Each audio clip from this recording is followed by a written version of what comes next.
sesuai dengan utang. Nah, setelah saya kuasai, sebetulnya saya sendiri itu siap untuk melunasi, Gus. Siap melunasi dan siap persiapan untuk jualan aset. Dan saudara-saudara saya juga siap untuk membantu demi lunasnya sisa tunggakan 100 juta tersebut.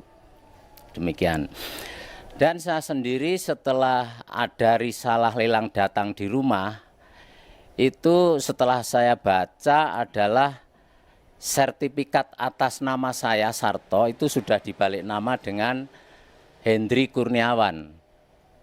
Ya, Cina. Ya, pemenang lelangnya adalah Hendri Kurniawan Cina. Kemudian setelah sertifikat saya dibalik nama, saya sudah berupaya ketemu dengan Hendri Kurniawan Cina.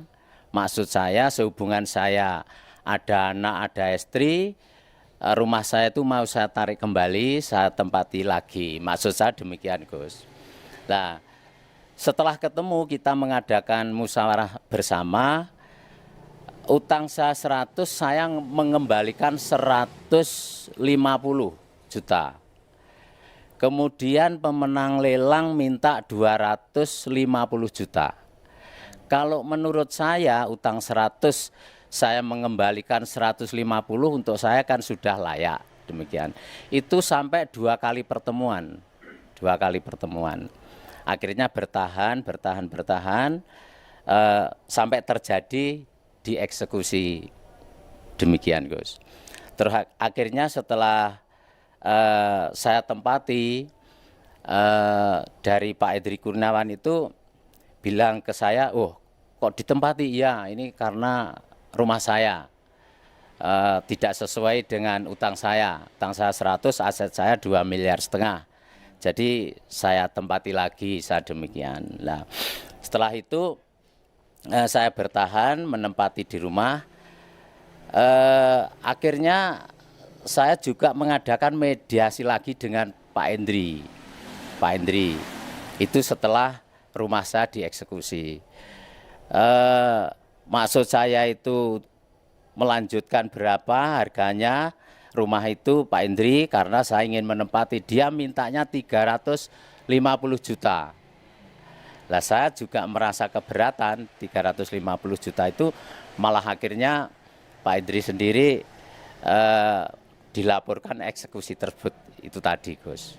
Ya. Nah, setelah gitu setelah saya tempati, saya sudah disidik oleh Pak Polisi Polres Ponorogo 2 kali.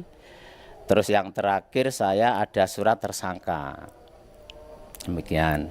Nah, setelah ada surat tersangka, ini juga ada suatu saya diintimidasi, Gus.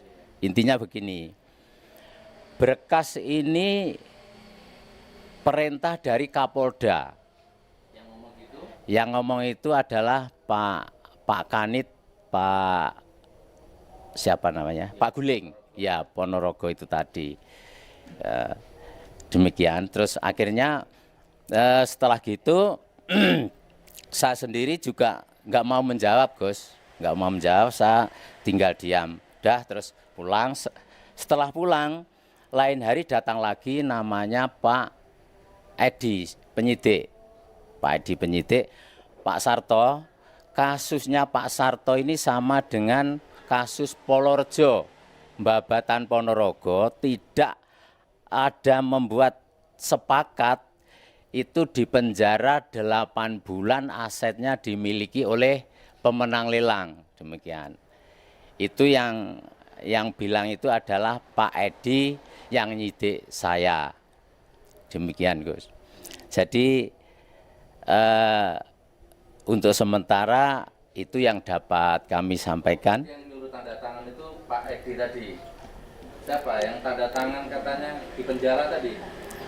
Gini, Gus, sehubungan saya sebelumnya sudah diimitasi, katanya kalau nggak tanda tangan seperti orang Polorejo itu kan di penjara selama 8 bulan itu tadi, Gus. Saya kan merasa takut, maksudnya demikian, Gus. Gitu. Akhirnya saya tanda tangan karena merasa ketakutan. Itu. Terus intinya detik ini rumah sudah dieksekusi ya. Rumah sudah dieksekusi, sudah saya tempati lagi, tapi saat sekarang ini saya dikeluarkan lagi oleh pemenang lelang Pak Hendri. Sampai sekarang Gus. Jadi mulai tanggal 26 Januari tahun 2022 ini saya sudah keluar lagi dari rumah. Demikian. Sekarang tinggal di mana? Sekarang saya ikut mertua Gus. Ya, dengan terjadinya rumah saya dieksekusi itu orang tua saya sampai terjadi meninggal Gus. Ya, terjadi meninggal karena beban pikiran Gus.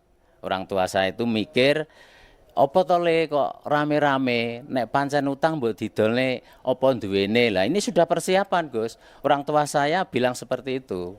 Nah, akhirnya saya berunding dengan saudara-saudara sudah